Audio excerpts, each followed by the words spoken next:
अस्सलाम वालेकुम students. वाइटलाइज्ड educational hub और इसके ज़ेरे तमाम द डिसिप्लिन एकेडमी, और जैसा कि आप जानते हैं कि हमारा national book foundation new syllabus जारी है फॉर क्लास 7 और सब्जेक्ट है हमारा जनरल साइंस या साइंस कह लें, क्योंकि जो जनरल साइंस होती है या साइंस उसके सब्जेक्ट के अंदर फ़िज़िक्स, केमिस्ट्री, बायो ये सारे मिक्स होते हैं और इनके तमाम कॉन्सेप्ट्स इनके चैप्टर्स में मौजूद होते हैं। चैप्टर नंबर 9 है जनाब, लेक्चर नंबर 4 है, वेव्स और एनर्जी में हम मौजूद हैं। सबसे पहले देखते हैं कि पेज नंबर 120 से हम क्या पढ़ने लगे हैं आज। देखें जी, फ्रीक्वेंसी और टाइम पीरियड को हम समझ चुके हैं इससे पहले, और ज़ाहिर है कि फ्रीक्वेंसी और टाइम पीरियड को अगर देखा जाए तो इसका फार्मूला और इसकी कैलकुलेशन, इसके यूनिट को हमने समझा था जो हर्ट्ज़ था। अब देखते हैं कि एम्पलीट्यूड क्या चीज़ है। देखें जी, एम्पलीट्यूड जो होता है ना, ये मैक्सिमम डिस्प्लेसमेंट होती है किसी भी वाइब्रेटिंग पार्टिकल की वेव के अंदर फ्रॉम मीन पोजीशन। ऑब्वियसली बहुत आसान सी चीज़ है, अगर मैं आपको यहाँ पर इसको इस डायग्राम में दिखाऊं तो आपके लिए इंतहाई आसान हो जाएगा। ये देखें, ये अब आपको जो नज़र आ रहा है, ये जो इसका यूँ कह लें, ये जो हाइट है, जो इसका ये डिस्टेंस है, तो ये कहलाएगा इसका एम्पलीट्यूड। इसी तरीके से आपको ये भी दिखा देते हैं। अब लेट्स सपोज आपके पास ये है, तो ये आपको एक और एग्जांपल में बता देता हूँ कि देखें, यहाँ आपके पास दो तरह की वेव्स हैं और इसमें नंबर ऑफ वेव्स सेम है, यानी कि इसमें भी 5 वेव्स रिपीट हुई हैं। इसको आप बेशक बाद में गिन सकते हैं वीडियो पास करके, इसमें भी 5 हैं। लेकिन मामला यूं है कि जनाब अगर 5 वेव्स हैं, 2 फिर 3 फिर 4 फिर 5, राइट, इधर भी 5 हैं, लेकिन ये हाई है ये लो है। क्यों? क्योंकि उसकी वजह ये है कि इसका एम्पलीट्यूड या जो इसकी डिस्प्लेसमेंट है वो ज़्यादा है। आप देख सकते हैं ये वेव बड़ी नज़र आ रही है, whereas compare to this left side wave जो है, जो ये आपके सामने एग्जांपल है, ये छोटी है, तो इसका एम्पलीट्यूड या डिस्प्लेसमेंट कम है, तो इस वजह से इसको लो एम्पलीट्यूड बोलेंगे।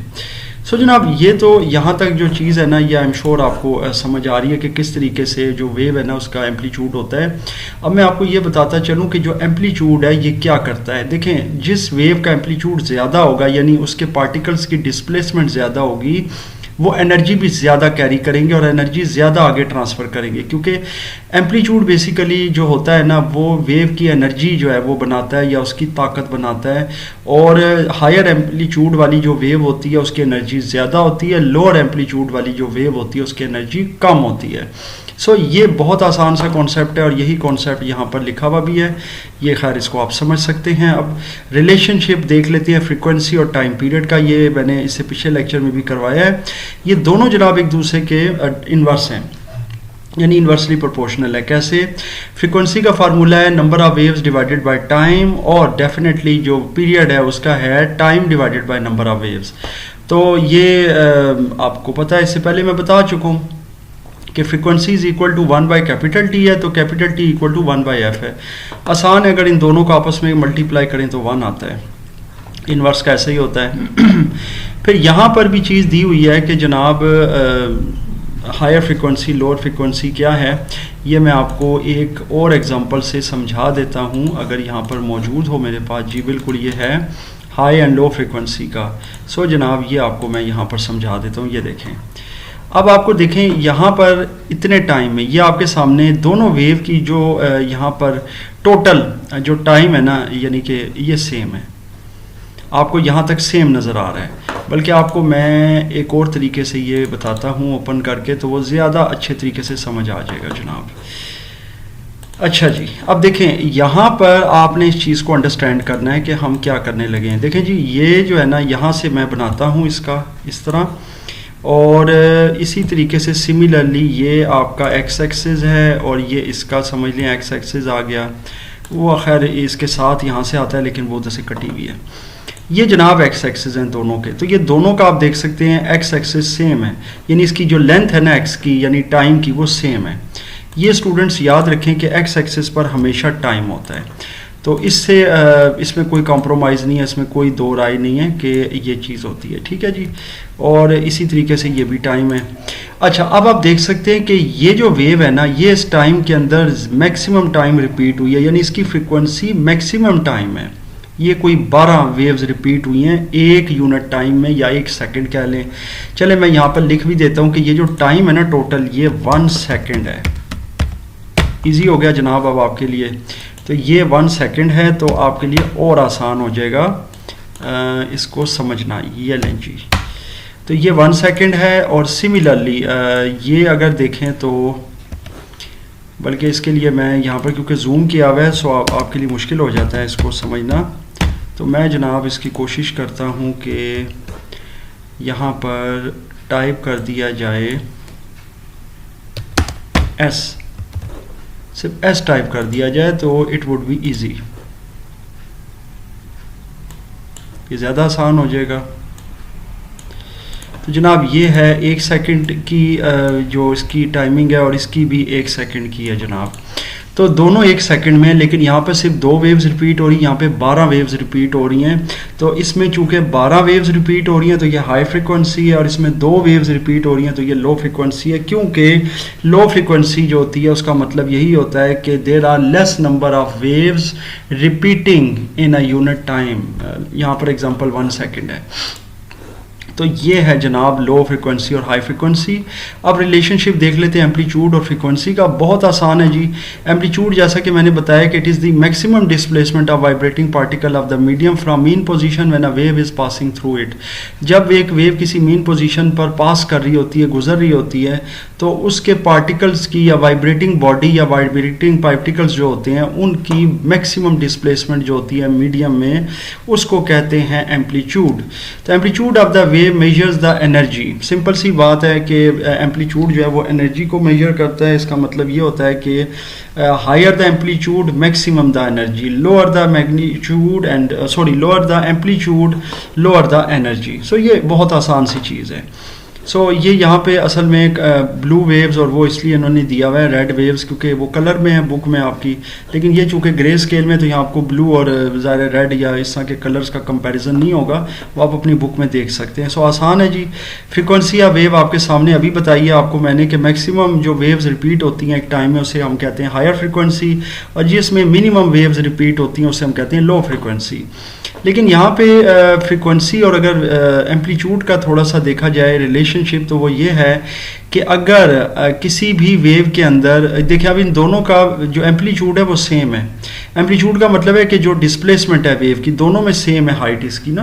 आप बाद में वो स्केल से भी मेजर कर सकते हैं, लेकिन इस वेव के अंदर ज़्यादा वेव्स रिपीट हुई हैं, यूँ कह लें ये हाई फ्रिक्वेंसी है। ऊपर वाली जो वेव है उसमें कम वेव्स रिपीट हुई हैं, वो लो फ्रिक्वेंसी है। तो एक तो ज़ाहिर ये बात है।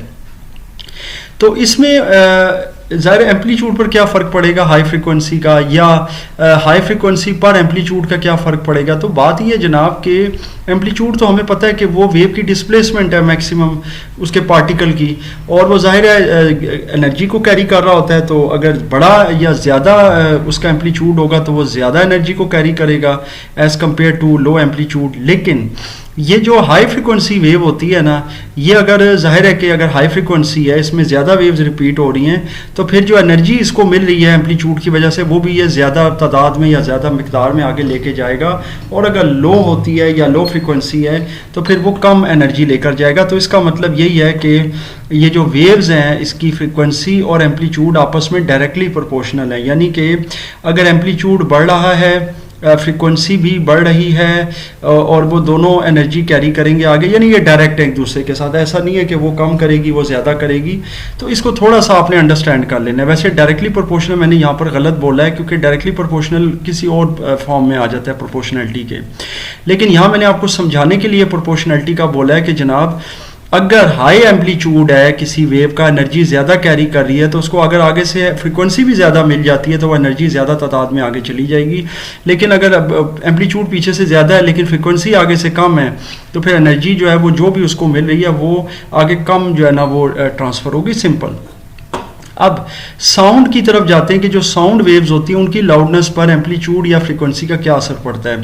तो स्टूडेंट्स, ये जो आपके पास जो टेक्स्ट लिखा हुआ है, जो पैराग्राफ है, इसको अगर मैं पढ़ दूं तो खैर इसमें कोई इशू नहीं है, लेकिन मैं आपको समझा देता हूं। पढ़ने से ज़्यादा समझना ज़रूरी है कि किसी भी साउंड वेव का जो लाउडनेस होती है, जो उसकी मतलब एक शिद्दत है, जो आपको लाउड साउंड सुनाई दे रहा होता है, जैसे लाउड स्पीकर के ऊपर आप सुन रहे होते हैं बाज़ औक़ात म्यूज़िक या ऐसी चीज़, तो वो डिपेंड करती है, यानी वो समझ लें कि मोस्टली डिपेंड करती है उसके एम्पलीट्यूड के ऊपर।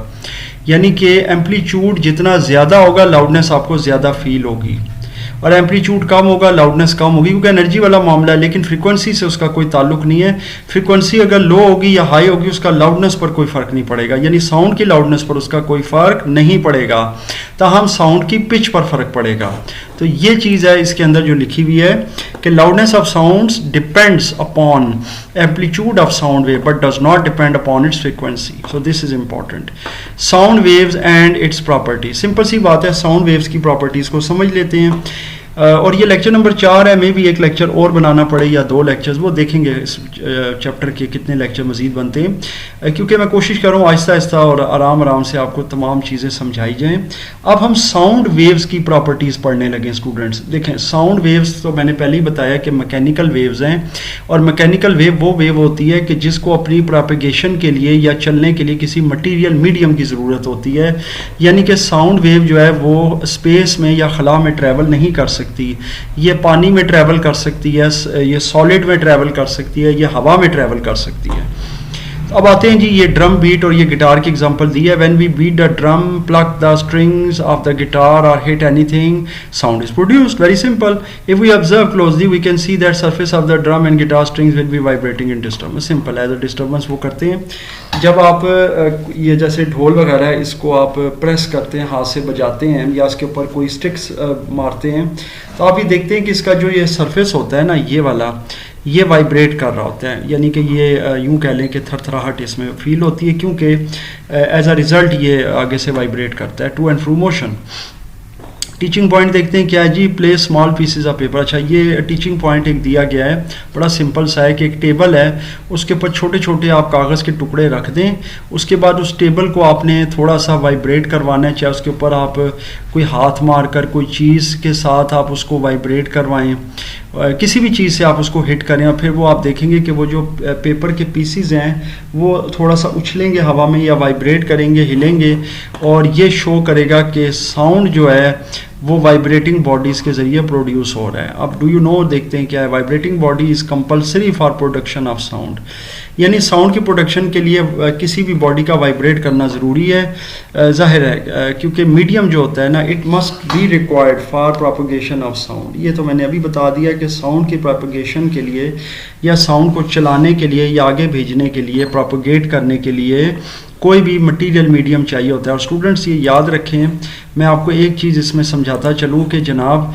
साउंड चूँकि मैकेनिकल वेव की फॉर्म है, तो साउंड को अपनी प्रोपगेशन के लिए कोई भी मटेरियल चाहिए होता है। अब वो मटेरियल मीडियम कोई भी हो सकता है, अगेन आई से कोई भी, लेकिन कोई भी में at least any of the 3 types, एक सॉलिड, एक लिक्विड और एक गैस, इनमें से कोई भी एक मीडियम हो सकता है।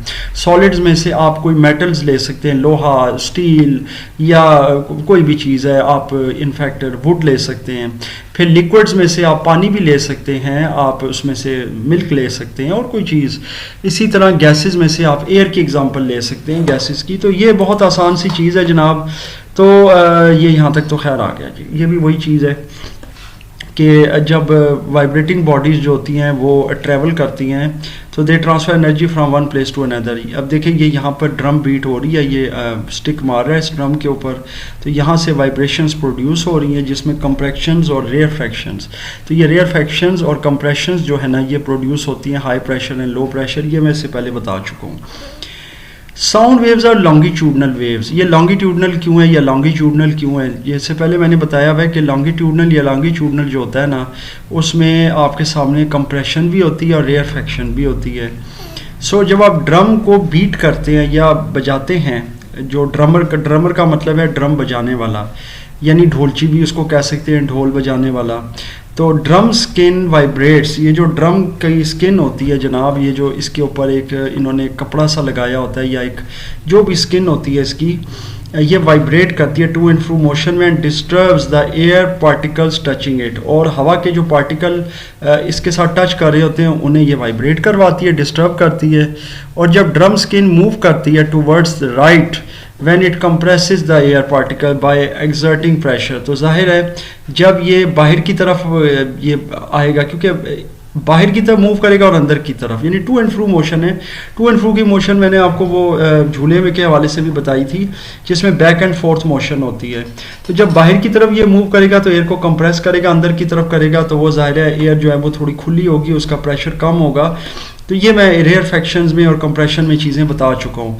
तो ये दोनों सूरतों में जो है ना ये कंप्रेशन और रेयरफेक्शन जो है ना ये बना रहा होता है, और एयर पार्टिकल जो होते हैं ना वो फिर आगे से आगे एक दूसरे को जो है हिट करते हैं और उसके ज़रिए वाइब्रेशंस पैदा होती हैं, कंप्रेशन एंड रेयरफेक्शंस, और उसके ज़रिए साउंड प्रोड्यूस होता है।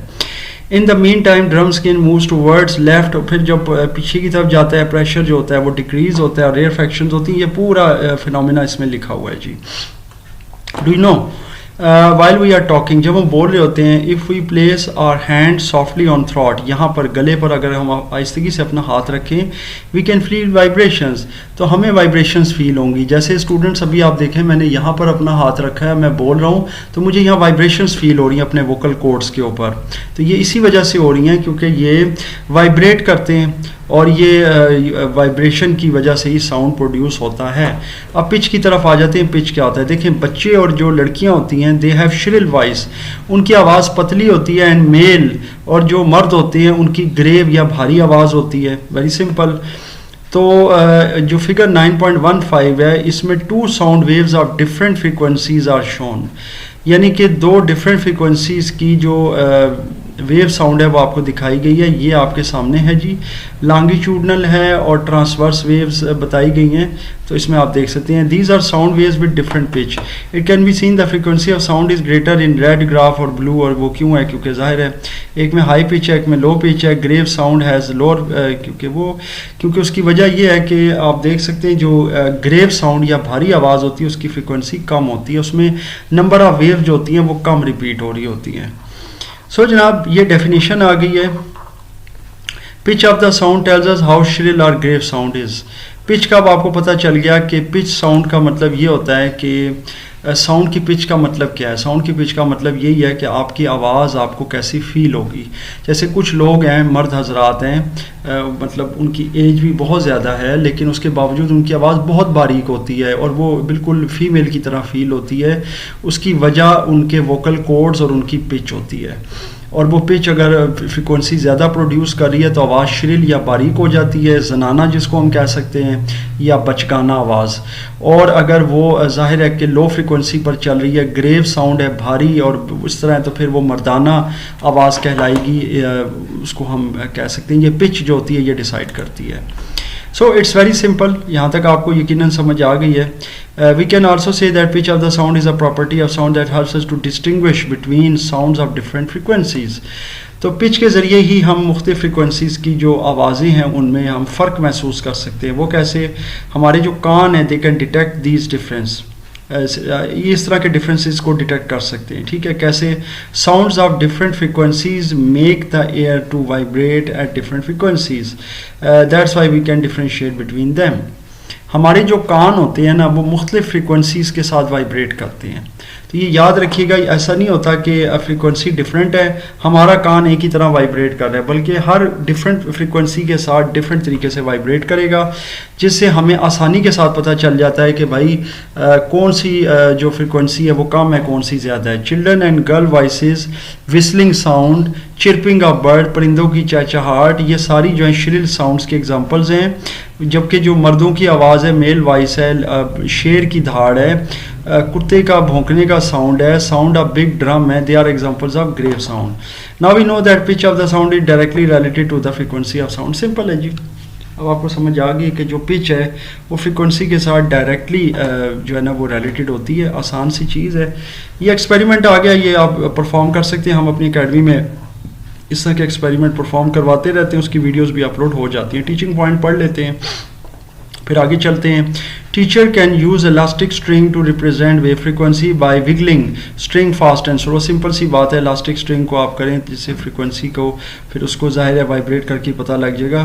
तो खैर आसान सी चीज़ है। लाउडनेस ऑफ साउंड क्या है जी? देखें, पहले तो पॉइंट्स टू पॉन्डर की तरफ जाते हैं कि ये क्या है जी। ये बड़ा इंपॉर्टेंट है। ज़ाइलोफोन आपके सामने है, ये भी एक म्यूज़िकल इंस्ट्रूमेंट है।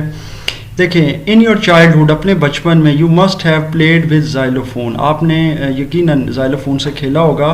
विच bar will produce a higher pitch sound, smaller length bar और लॉन्गर लेंथ बार. सबसे लॉन्गर लेंथ जो होती है वो प्रोड्यूस करती है हायर पिच या सबसे छोटे वाली. तो label the bars in xylophone picture generating higher and lower pitch sound. ये अब आपने करना है जी, आसान सी चीज़ है, इंटरनेट से भी आप हेल्प ले सकते हैं, मुश्किल नहीं है. लाउडनेस को समझ लेते हैं कि साउंड की लाउडनेस क्या है. अभी हमने पढ़ा था कि जिसमें हायर एम्पलीट्यूड होता है साउंड में, यानी displacement of its vibrating particle ज़्यादा होती है, वो लाउड साउंड होता है. और जिसकी लाउडनेस कम होती है, इसका मतलब है उसका एम्पलीट्यूड भी कम है. So loudness of sound is the sensation produced by sound on our ears. तो लाउडनेस क्या है जी, ये हमारे कानों के ऊपर जो एक सनसनी सी महसूस होती है, क्योंकि जितना ऊंचा साउंड होगा हमारे कान उतना ही उसको ज़ाहिर है कि फिर बेयर करेंगे, और फिर हमें ज़्यादा ऊंचा साउंड जो होता है फिर हम कानों में उंगलियां ठूस लेते हैं, क्योंकि वो हमारी बर्दाश्त से बाहर हो जाता है. Two sounds of same pitch, अगर दो साउंड है जिनकी पिच सेम है यानी सेम फ्रिक्वेंसी है, मे हैव डिफरेंट लाउडनेस, लेकिन उनकी लाउडनेस मुख्तलिफ हो सकती है, क्योंकि उनकी एम्पलीट्यूड की जो यूँ कह सकते हैं कि रेशो है या फ़र्क है वो अलग अलग है. So this can be defined as the property of sound which help us to distinguish between a soft and a louder sound is called loudness of sound. So it's simple. उसके बाद हम ये नेक्स्ट लेक्चर में इंशाल्लाह देखेंगे कि sound की जो लाउडनेस है उसको कौन से फैक्टर्स अफेक्ट कर रहे होते हैं, और इंशाल्लाह कुछ मज़ीद चीज़ों को भी देखेंगे जी. अब इसमें ओवरऑल तमाम जो भी अभी तक हमने चीज़ें की, इसमें कोई क्वेश्चन या कन्फ्यूजन हो तो आप मुझसे ज़रूर शेयर कीजिएगा.